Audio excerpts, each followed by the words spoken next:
Hi, my name is Catherine Went with Syscon, and thanks for taking a moment of your time. Today I wanted to talk with you about a call that we've gotten quite a few questions on of late about workers' comp.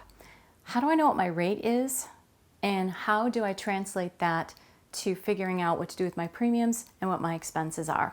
So no matter what software you're using, you still need to know what that actual rate is you're paying per $100, and then you need to compare your estimated payroll and premiums to your actual payroll, so you know if you're going to owe money or get money back at the end. So that's the goal.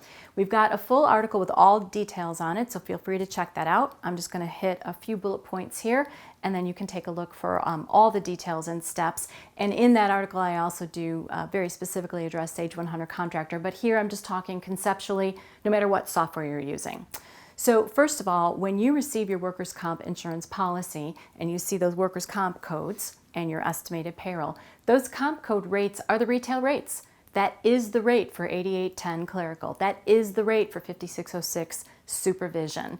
Not necessarily your rate though, because what you'll see is a line that shows your estimated payroll, the workers' comp code at that retail rate, and then a grand total of what your premiums would be for each of your comp codes, and then there's a subtotal. Underneath that is a whole bunch of other stuff. Terrorism policies, mod factors, experience factors, discounts for being a client for however many years. And at the end of that is your actual rate that you're going to pay in premiums based on your estimated payroll. That number compared to the original retail total, that number is what you want to calculate is your discount. Then you can take that and apply it to the retail amount per $100, and you will apply that discount and you will get the net amount you are most likely paying in the end for that comp code. Double check yourself, take out a calculator, take out Excel, put that rate in, your estimated payroll amount for that workers' comp code and what that grand total is, and make sure that adds up to what that insurance policy estimated premium is on your report in the first place. That's your rate per $100 paid. Next, you want to go to your software and figure out where you can take into account the workers' comp expenses. That is part of your burdened payroll. That's the cost of paying someone to work for you.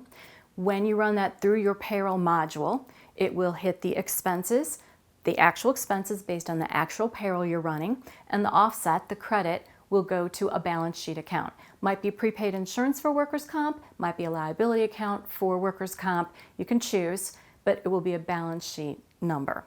Then, when you make your premium payments, which might be over 9 months, 12 months, you might have paid it all up front, those payments are made to that same balance sheet account. So anytime during the year, and especially at the end before the audit, you'll have all of your premiums in that account, every payment that you made.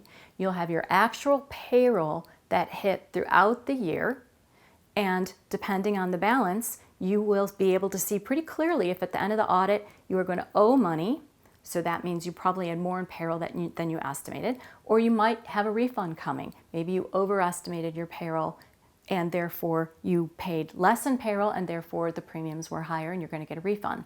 When you get the refund or cut that check, you are going to hit the same balance sheet account. You've already expensed everything through payroll.